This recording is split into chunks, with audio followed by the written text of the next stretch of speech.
قومی پیغام امن کمیٹی قائم کی گئی ہے، بین المسالک بین المذاہب ہم آہنگی کے لیے پیغام پاکستان کو گراس روٹ لیول پر کس طرح جو ہے اس کو عملی طور پر کیسے نافذ کیا جائے۔ اور آپ نے دیکھا ہے کہ پچھلے ایک ماہ کے اندر قومی پیغام امن کمیٹی کے پلیٹ فارم سے بہت ساری محنت ہوئی ہے، تمام مکاتب فکر کے علماء، مشائخ، اور پہلی بار اس کمیٹی میں جو ہماری غیر مسلم برادری ہے اس کو بھی شامل کیا گیا ہے۔ ہمارے جو یہاں پر غیر مسلم بھائی ہیں، مسیحی ہیں، ہندو ہیں، سکھ ہیں، اور جو ہماری اقلیتیں پاکستان کے آئین، قانون اور دستور کے مطابق، تو ان کو ہم نے ساتھ لیا ہے کہ آئیے ساتھ مل کر اس پاکستان کو امن کا گہوارہ بنائیں۔ پاکستان کے مذہبی طبقے نے، پاکستان کے علماء مشائخ نے ایک بہت بڑا کام کیا پیغام پاکستان کی صورت میں، جو ایک ایسا بیانیہ ہے، ایسا فتویٰ ہے، ایسا ضابطہ اخلاق ہے کہ جس کو پورے دنیا میں اپریشیٹ کیا جا رہا ہے، پورے عالم اسلام میں اس کی تحسین ہو رہی ہے۔ تو ہمیں اس کو پاکستان کے اندر نافذ کرنا ہے اپنی زندگیوں میں، اپنے معمولات میں، محراب و منبر سے لے کر عام آدمی کی زندگی تک۔ اور اس کا سب سے بڑا نقطہ وہ یہ ہے کہ امن کے ساتھ رہیں اور دوسروں کو بھی امن کے ساتھ رہنے دیں، اپنے مسلک کو چھوڑے نہیں، دوسرے کے مسلک کو چھیڑے نہیں۔ اسی طرح جب ہم امن کی بات کرتے ہیں تو ہم دعوت دیتے ہیں امن کی اپنے خیبر پختونخوا کے بھائیوں کو، اپنے بلوچستان کے بھائیوں کو، کہ آئیں مل کر جو انتہا پسندی ہے، دہشت گردی ہے، فرقہ وارانہ تشدد ہے، یہ فتنہ خوارج ہے، فتنہ ہندوستان ہے، ان کے ساتھ مل کر پاکستان کو ہم نے مضبوط اور مستحکم بنانا ہے، اور پاکستان کو لے کے ہم نے آگے بڑھنا ہے۔ پاکستان الحمدللہ دفاعی اعتبار سے دنیا نے دیکھ لیا کہ مئی میں اللہ رب العزت نے جو ہمیں فاتح بنایا ہے، اب اس کے ثمرات جو ہیں وہ ہم نے سمیٹنے ہیں پاکستان کو معاشی طور پر مضبوط بنانے کے لیے۔ اور ہم یہ چاہتے ہیں کہ پاکستان جس طرح افغانستان کے لیے امن کی خواہش رکھتا ہے، افغانستان کے امن کو پاکستان کا امن سمجھتا ہے، افغانستان میں بیٹھے ہوئے لوگ بھی پاکستان کے امن کو افغانستان کا امن سمجھے۔ لیکن بدقسمتی کی بات یہ ہے کہ ابھی آپ نے دیکھا جو ڈیرہ اسماعیل خان کے اندر خودکش حملہ شادی پر ہوا، یعنی یہ تو ہماری روایات جو ہیں، قبائلی روایات بھی جو ہیں، اور ہمارے جو اخلاقی اور سماجی روایات ہیں، اس میں یہ ہوتا ہے کہ شادی یا اموات کے اوپر جو ہے وہ دشمن بھی ایک دوسرے پر حملہ آور نہیں ہوتے، لیکن آپ نے دیکھا شادی کی تقریب کو خودکش جو ہے وہاں حملہ ہوا، اور وہ خودکش حملہ آور بھی افغانی تھا، افغانستان سے جو ہے اس کا تعلق تھا۔ تو ہم کس طرح مان لیں کہ افغانستان سے پاکستان کے اندر دہشت گردی نہیں ہو رہی ہے؟ 75% جو حملے پاکستان میں ہوئے ہیں وہ افغانستان سے لوگ آئے ہیں یا ان کا تعلق افغانستان سے ہے۔ تو افغان عبوری حکومت سے بھی ہمارا یہ کہنا ہے کہ آپ اپنی سرزمین کو پاکستان کے خلاف استعمال ہونے سے روکیے۔ اپنے ہاں آپ جو اصلاحات لا رہے ہیں اسلام کے نام کے اوپر، جس طرح ان کا اسلام سے کوئی تعلق نہیں ہے، اسی طرح اس دہشت گردی کا بھی اسلام سے کوئی تعلق نہیں ہے۔ رسول اکرم صلی اللہ علیہ وسلم جب اس دنیا میں تشریف لائے تو آپ کی آمد کے مقاصد میں تھے، سب سے بڑا مقصد جو تھا وہ امن دینا تھا، عورت کی تعظیم تھا۔ پہلی اسلام کی جو تعلیم ہے وہ اقرا تعلیم ہے۔ سیدنا ابو بکر صدیق، سیدنا عمر بن خطاب، سیدنا عثمان غنی، سیدنا علی، بڑے بڑے صحابہ، وہ سیدہ طیبہ طاہرہ اماں عائشہ صدیقہ اور سیدہ فاطمہ الزہراء اور سیدہ حفصہ اور صحابیات سے رہنمائی لیتے تھے۔ اب وہاں عورتوں کی تعلیم پر پابندی لگ گئی ہے، جو ہمارے سامنے معلومات آ رہی ہیں اس کے مطابق 3 طبقوں میں تقسیم کر دیا گیا ہے۔ تو یہ غلامی اور یہ باندی اور یہ لونڈیاں، یہ تو اسلام نے ختم کی ہیں۔ اسلام رسول اکرم صلی اللہ علیہ وسلم کا یہ جو فرمان ہے کہ کسی کالے کو گورے پر، گورے کو کالے پر، عربی کو اجمی پر، اجمی کو عربی پر کوئی فوقیت نہیں ہے الا بالتقوی۔ تو لہٰذا وہ اپنے ملک کے لوگوں پر بھی رحم کریں اور پاکستان کے حوالے سے بھی جو ہے وہ مہربانی کریں۔ اور جہاں تک بات ہے مسئلہ فلسطین کی، تو میں بڑا واضح کرنا چاہتا ہوں کہ ابھی ایک بورڈ بنا امن کی بات کرنے کے لیے۔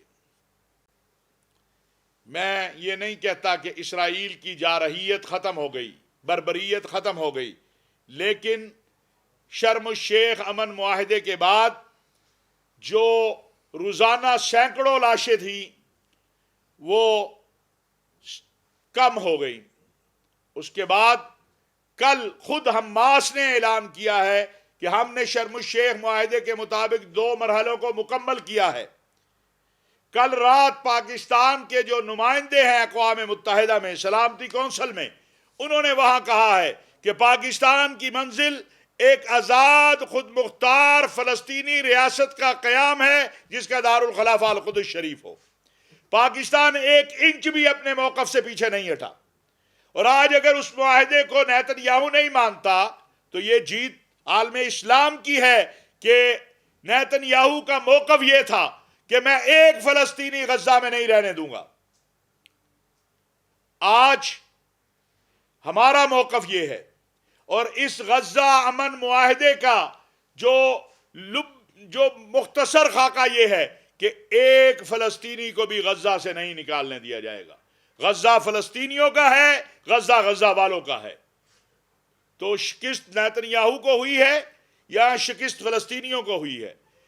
پاکستان اپنے فلسطینی بھائیوں کے ساتھ کھڑا ہے، اور انشاءاللہ آخری لمحے تک، جب تک ان کو ایک آزاد خود مختار فلسطینی ریاست نہیں مل جاتی اور جس کا دارالخلافہ القدس شریف ہو، پاکستان اپنے فلسطینی بھائیوں کے ساتھ کھڑا رہے گا۔ وزیر اعظم پاکستان میاں شہباز شریف صاحب نے، فیلڈ مارشل حافظ سید آصف منیر صاحب نے، کوئی دنیا کی کانفرنس آپ لے لیں، کوئی ملاقات لے لیں، ہر جگہ کے اوپر مقدمہ لڑا ہے فلسطین کا، اور اہل فلسطین اس پہ شکر گزار ہیں۔ فلسطینیوں میں سے کیا کسی نے اس غزہ امن معاہدے کی جو بات چیت ہوئی ہے اس کے حوالے سے کوئی تردید کی ہے؟ کیا چند لوگوں کا خیال یہ ہے کہ صرف ان کو ہی فلسطین سے محبت ہے؟ ہم فلسطین سے محبت اور الاقصی سے محبت کو اپنا ایمان سمجھتے ہیں۔ الاقصی سے ہماری محبت ایمان کا حصہ ہے، کیونکہ سید الانبیاء خاتم المرسلین حضرت محمد مصطفیٰ صلی اللہ علیہ وسلم جو ہے انہوں نے وہاں نبیوں کی امامت کی ہے۔ بے بنیاد پراپیگنڈا کرنا، جھوٹی تہمتیں لگانا، سارا دن نیتن یاہو کی زبان بولنے والے جو ہیں وہ ہمیں اگر کہیں کہ ہم فلسطینیوں کے ساتھ نہیں کھڑے ہیں تو پھر کیا کہیں گے اس کو؟ الحمدللہ ہمیں فخر ہے کہ پاکستان اپنے پورے قد کاٹ کے ساتھ اپنے اسی موقف کے اوپر کھڑا ہے جو موقف روز اول سے ہے، اور اس موقف میں پورا عالم اسلام جو ہے وہ ہمارے ساتھ کھڑا ہے۔ ہر لمحہ پاکستان، آپ اگر دیکھیں پچھلے 1 ماہ میں صرف، تو پاکستان کے وزیر خارجہ اور وزیر اعظم کے جو رابطے ہیں عالم اسلام کے قائدین سے، مجھے بھی اس سیاسی میدان میں اور اس سارے عمل میں 40-42 سال ہو گئے ہیں، ایک دن میں 4-4 5-5 وزرائے خارجہ سے ہمارے وزیر خارجہ اور نائب وزیر اعظم بات کر رہے ہیں، 2-2 3-3 سربراہوں سے ہمارے وزیر اعظم بات کر رہے ہیں، ہمارے فیلڈ مارشل اپنی جگہ جو ہے وہ سارا کردار ادا کر رہے ہیں۔ اور پھر ایک بے بنیاد جھوٹا پراپیگنڈا، وہ جو پاکستان سے باہر بیٹھے بگوڑے ہیں، جو ہندوستان کا دیا ہوا نیریٹو اور اسلام دشمن قوتوں کا دیا ہوا نیریٹو کہ جی پاکستان کی فوج جا رہی ہے طے، ابھی تک تو اس فورس کا کوئی جو وہاں بننی ہے اس کا کوئی خاکہ سامنے نہیں آیا۔ یہ جو کذاب اشر ہیں جن کو جھوٹ بولنے سے کے علاوہ کوئی کام نہیں آتا کہ صرف ویورشپ چاہیے ان کو، یہ اپنے وطن سے بھی، اپنی قوم سے بھی، اپنے لوگوں سے بھی غداری کرتے ہیں۔ یہ بتا دیں کہ کہیں پر جو وہاں پر امن فورس بننی ہے اس کا کوئی خاکہ سامنے آیا ہے، کوئی چارٹر سامنے آیا ہے؟ لیکن چونکہ ان کا کام یہ ہے میں الحمدللہ عالم اسلام عالم عرب کا ایک طالب علم ہوں. اس وقت بھی اہل فلسطین کے ساتھ اب سے کچھ لمحے پہلے بھی وہاں کے ذمہ داروں سے میری بات ہوئی ہے. وہاں ایک کمیٹی تشکیل دی گئی ہے جس کے چیف کمشنر جو ہیں اور باقی تمام ممبران فلسطینی ہیں جو غزہ کی تعمیر نو کریں گے. اور یہ بورڈ اوپر بیٹھے گا دیکھے گا. کوئی تصور کر سکتا ہے کہ جو فوج ایمان تقوی جہاد فی سبیل اللہ والی فوج ہو اس کا کوئی فوجی اپنے فلسطینی بھائی کے ساتھ لڑے گا؟ ایک بے بنیاد پراپوگنڈا، ایک جس کی کوئی اساس ہی نہیں ہے. ابھی تک کوئی چارٹر نہیں آیا ہے. اب وہ جو بڑی چھلانگیں لگا رہے تھے، اب بتائیں جب نیتن یاہو یہ کہتا ہے کہ میں جو ہے غزہ میں تعمیر، اب وہ بتائیں کہاں کھڑے ہیں وہ؟ ہم تو فلسطینیوں کے ساتھ کھڑے ہیں. اگر نیتن یاہو جو ہے وہ اس غزہ امن معاہدے کو نہیں مانتا ہے تو پھر یہ اس کے ساتھ کھڑے ہیں نا جو اس معاہدہ امن کو نہیں مانتے ہیں. تو یہ کس کے ساتھی ہوئے؟ اور اسی طرح آخر میں گزارش کروں گا کہ انشاءاللہ آپ حضرات کے ساتھ ایک متصل رابطہ رہے گا، بات چیت رہے گی. آج کل ایک اور چونکہ دینی موضوع ہے اس پہ بہت بحث ہو رہی ہے. شادی کے حوالے سے ہم نے اسلامی نظریاتی کونسل میں بھی یہ بات گزارش کی تھی کہ قرآن کریم کا حکم ہے کہ عاقل اور بالغ جو ہے وہ ہونی چاہیے، بچی بھی اور بچہ بھی، جو شعور رکھتا ہو، جو سمجھ رکھتا ہو. کیونکہ جب آپ شادی کرتے ہیں تو 3 گھرانے ایک شادی سے وابستہ ہوتے ہیں. ایک اس بچی اور بچے کا گھرانہ، ایک اس کے والدین کا گھرانہ، ایک اس کے سسرال کا گھرانہ. تو قرآن کہتا ہے عاقل بھی ہو، بالغ بھی ہو، شعور بھی رکھتی ہو. لہٰذا یہ جو آج صرف اس لیے ہدف تنقید یا وہ نشانہ بن جاتے ہیں، بھئی کس نے کہا یا کہاں پہ ہے، کسی نے تائید نہیں کی ہے کہ 10 سال کی بچی سے کوئی شادی کر لے. لیکن 18 سال کی جو آپ نے قانون سازی کی ہے، اس حوالے سے اسلامی نظریاتی کونسل کی آراء پہلے بھی آئی ہیں. میں سمجھتا ہوں کہ اس کو دیکھا جانا چاہیے. اور یہ جو قانون ہے کہ گھور بھی نہیں سکتے تو یہ تو اسلام آباد والوں کے لیے ہے. اسلام آباد سے باہر جا کے گھور لیا کریں. تو یہ میں سمجھتا ہوں ہمارے ارکان پارلیمنٹ جو ہیں ان سے کی بھی ذمہ داری ہے کہ چیزوں کو تھوڑا سا دیکھا کریں اور وہ چیز کریں جو آپ کا معاشرہ، آپ کا دین، آپ کا سماج قبول کرے. بالکل خواتین کے حقوق، ان کو حق یہ اسلام نے دیا ہے، رسول اکرم صلی اللہ علیہ وسلم نے دیا ہے. ہم قطعاً اس کے قائل نہیں ہیں کہ جس طرح افغانستان میں بچیوں کی تعلیم پر پابندی لگائی گئی ہے، بالکل اسلام اس کی اجازت نہیں دیتا بچیوں کی تعلیم. خود الحمدللہ میری بیٹیاں جو ہیں، ایک بیٹی ڈاکٹر ہے اور دوسری بیٹی بھی ابھی یونیورسٹی میں پڑھ رہی ہے. تو بڑے بڑے اکابر علماء، یہ جو پارلیمان میں مذہبی جماعتوں کی نمائندہ خواتین ہیں، کوئی ڈاکٹر ہے، کوئی پروفیسر ہے، تو کیا یہ تعلیم سے بے بہرہ ہیں؟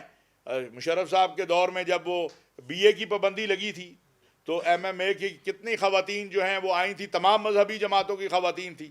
تو تعلیم پر پابندی یا اس حوالے سے گفتگو یا ایسی نازیبہ میں دیکھ رہا ہوں کہ گفتگو ہو رہی ہے، دونوں اطراف کو اس سے گریز کرنا چاہیے. شریعت کا حکم بڑا واضح ہے. کئی علاقے ہمارے پاکستان میں ایسے ہیں کہ جہاں پر اطباء کا خیال ہے کہ اس عمر سے پہلے شادی نہیں ہونی چاہیے کیونکہ ماں کمزور ہوتی ہے، بچہ کمزور پیدا ہوتا ہے.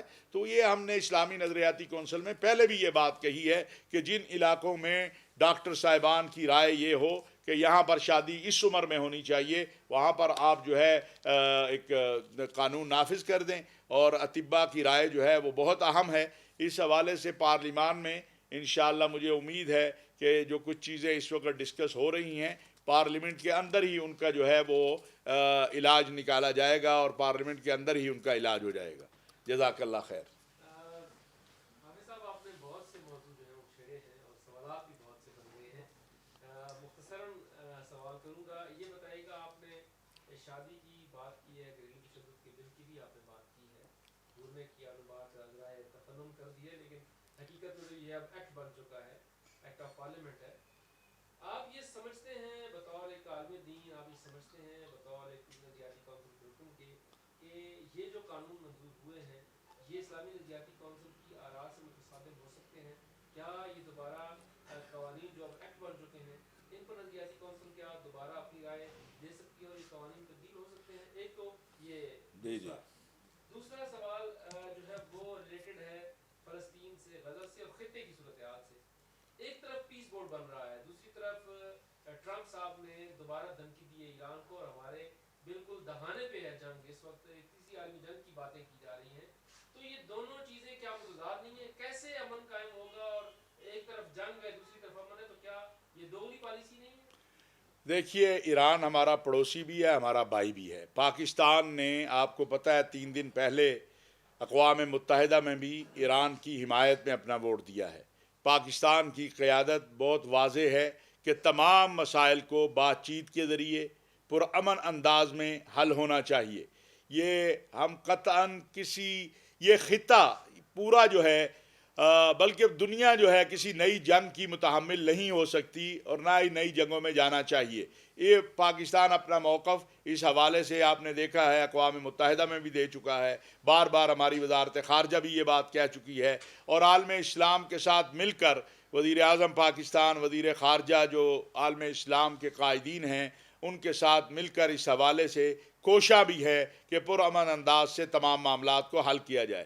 جہاں تک یہ امن بورڈ کی بات ہے تو فلسطین کے مسئلے کے اوپر اگر میری ذاتی رائے یہ ہے کہ اگر ہم ایک شخص کو بھی بچا لیں تو ہمارے لیے، میں سمجھتا ہوں، کامیابی ہے۔ اور میرے نزدیک تو یہ بہت بڑی کامیابی ہے کہ نیتن یاہو کہتا تھا کہ میں ایک غزہ میں فلسطینی نہیں رہنے دوں گا۔ آج اللہ کے فضل و کرم سے یہ پیس بورڈ کہتا ہے کہ ایک فلسطینی بھی غزہ سے نہیں نکلے گا۔ تو میرے موقف کی حمایت ہو رہی ہے۔ جو اس کی کون مخالفت اس وقت کر رہا ہے؟ جو پیس بورڈ نے کہا ہے اس کی مخالفت نیتن یاہو کر رہا ہے۔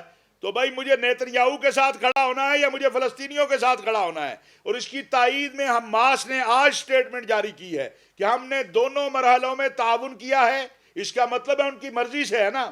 جو یہاں لوگوں کو گمراہ کرتے ہیں حماس کا نام لے کر، تو آج کی ان کی سٹیٹمنٹ آپ پڑھ لیں، خود ان کے لیڈر کہہ رہے ہیں کہ ہم ٹرمپ کے شکر گزار ہیں کہ اس کی وجہ سے وہی روک سکتا تھا۔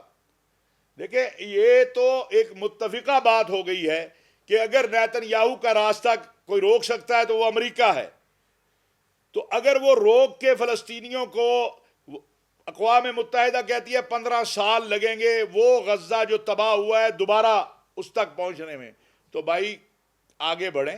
جہاں غلط ہوگا اس کو غلط کہیں گے۔ ہمارا کوئی اسرائیل سے رشتہ داری نہیں ہے، نہ کوئی تعلق ہے، نہ واسطہ ہے، نہ ہمارے دل میں کوئی ہمدردی ہے۔ ہم اس کو قاتل کو قاتل کہتے ہیں۔ پاکستان نے کل رات بھی کہا ہے، پہلے بھی کہہ رہا ہے، لیکن ہماری فلسطینیوں سے محبت ہے۔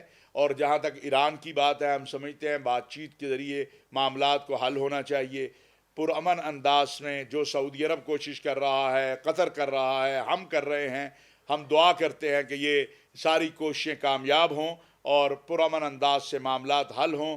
یہ خطہ دنیا کسی نئی جنگوں کی متحمل نہیں ہو سکتی، اور ہم امید بھی رکھتے ہیں کہ انشاءاللہ مسئلہ بغیر جنگ کے حل ہو جائے گا۔ ہاں، بات یہ ہے کہ اسلامی نظریاتی کونسل اس پہ پہلے بھی رائے دے چکی ہے، جب شرانی صاحب چیئرمین تھے اس وقت بھی دے چکی ہے، اور اگر اب دوبارہ آئے گا تو کونسل پھر بھی رائے دے دے گی۔ لیکن مسئلہ یہ ہے کہ کونسل تو رائے دے دیتی ہے، ہمارے ارکان پارلیمنٹ جو ہیں، میں نے دیکھا ہے کہ وہ بھی کچھ اس معاملے میں پریشان ہے کہ گھورنے کے بعد کیا ہوگا۔ تو امید ہے کہ وہ بھی اس کا کوئی رستہ، پارلیمان سے ہی رستہ نکلے گا انشاءاللہ تعالی۔ صاحب یہ چھوٹا سا سوال ہے کہ پارلیمنٹ والے جو ہے نا، یہ اسپیکر صاحب نے کہا ہے کہ ایم این اے کو یہ فری حج، سرکاری حج کرایا جائے۔ ایک غریب آدمی ہے، ان کو تو بالکل جو لاچار ہے اس کو تو حج کرانا ایک ثواب کا کام ہے، لیکن ان امیروں کو حج فری کرانا جو ہے نا وہ ثواب کا اسلام کیا جاتا ہے؟ دیکھیں، اسپیکر صاحب نے نہیں کہا، بلکہ میرا خیال ہے قومی اسمبلی کے ترجمان نے تو کہا بھئی ہمارے پاس ایسا کوئی ہے ہی نہیں سلسلہ۔ میں ان کا بڑا مشکور ہوں اسپیکر صاحب کا کہ انہوں نے واضح کر دیا۔ میں اپنے ارکان پارلیمان سے گزارش کروں گا کہ اگر بلا شبہ ہم میں سے ہر کوئی چاہتا ہے رسول اللہ صلی اللہ علیہ وسلم کے روضہ اطہر پہ حاضری دے، وہاں صلاۃ و سلام پڑھے، تو بھائی آپ قوم کے پیسے پہ کیوں جانا چاہتے ہیں؟ آپ اپنے پیسے پہ جائیے، اور جا کے قوم کی طرف سے سلام پیش کر دیجئے۔ اور جہاں تک بات ہے قوم کی طرف سے سلام پیش کرنا، تو ہمارے ماشاءاللہ تقریباً 2.5 ملین پاکستانی جو ہے وہ سعودی عرب میں موجود ہیں، اور 12 ربیع الاول کو تو پاکستانیوں کی ایک بہت بڑی تعداد مدینہ منورہ میں موجود ہوتی ہے، تو وہ انشاءاللہ پوری قوم کی طرف سے سلام پیش کر دیں گے۔ اور تیسری بات یہ ہے کہ رسول اکرم صلی اللہ علیہ وسلم کے فرامین کی روشنی میں جو یہاں بیٹھ کے بھی درود شریف پڑھتا ہے اس کا سلام رسول اللہ صلی اللہ علیہ وسلم تک پہنچ جاتا ہے، تو لہٰذا یہاں اور جہاں تک سرکاری حج عمرے کی بات ہے تو میں بڑا واضح اس میں انداز جو ماں سوائے کوئی ناگزیر حالات ہوں، خواہ وہ غریب ہو، خواہ وہ امیر ہو، خواہ وہ وزیر ہو، خواہ وہ مشیر ہو، کسی کے لیے سرکاری مال سے حج عمرہ جائز نہیں ہے، ماں سوائے کہ کوئی ناگزیر حالات ہیں یا کوئی وہاں پر گیا ہے اور اب وہ اس سے استفادہ کرتا ہے اور حکومت اس کو اجازت دیتی ہے، وہ گیا کسی اور مقصد سے ہوا ہے لیکن وہ اس سے استفادہ کر لے، وہ ایک الگ بات ہے۔ لیکن قوم کے پیسے سے حج کروانا کسی کو، یا قوم کے پیسے سے کسی وزیر، مشیر، مولوی، میں مولوی بھی کہہ رہا ہوں تاکہ آپ یہ نہ کہیں کہ مولوی کسی کو حج کروانا یہ جائز نہیں ہے۔ اس پر ہم پہلے بھی بات کر چکے ہیں، فتوے بھی آ چکے ہیں، اور میرے جو ماشاءاللہ ارکان پارلیمنٹ مذہبی امور کی قائمہ کمیٹی والے ہیں وہ تو ماشاءاللہ صاحب ثروت ہیں سارے، اعجاز الحق صاحب بھی ساروں کو لے جا سکتے ہیں، بلکہ ساتھ آپ کو اور ہمیں بھی لے جائیں تو ان کو کوئی فرق نہیں پڑے گا، تو وہ کافی صاحب ثروت لوگ ہیں۔ تو ہاں، بلکہ وہ یہ کریں کہ اپنے ڈرائیور اور اپنے گھر کے جو لوگ جو نہیں گئے ہیں یا اپنے حلقوں سے ان لوگوں کا انتخاب کریں جو نہیں گئے اور اپنے پیسوں سے ان کو بھیجیں تاکہ ان کو زیادہ ثواب ملے۔ جو ہے قوم کا پیسہ ان مقاصد پر ہی لگ سکتا ہے جو قوم کے لیے۔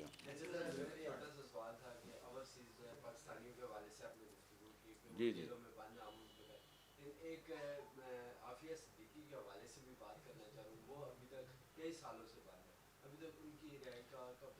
میں آپ کو عرض کروں کہ میرا خیال ہے وزیر اعظم صاحب، آپ نے دیکھا ان کی بہن سے بھی ملے ہیں، شہباز شریف صاحب ملتے بھی ہیں، کوشش بھی ہے، لیکن آپ کے ذریعے میں امریکی پریزیڈنٹ سے اپیل کروں گا کہ وہ مہربانی کریں، ایک ہماری بیٹی ہے، بہن ہے، بالفرض ایک لمحے کے لیے اگر اس نے کوئی امریکی قوانین کے مطابق جو ہے کوئی جرم کیا بھی ہے تو امریکی قوانین میں معافی بھی ہے، تو لہٰذا مہربانی کریں اس کو معافی دیں، وہ اپنے بچوں کے پاس آئے، اپنے بہن کے پاس آئے، اس کی صحت بھی ٹھیک نہیں ہے۔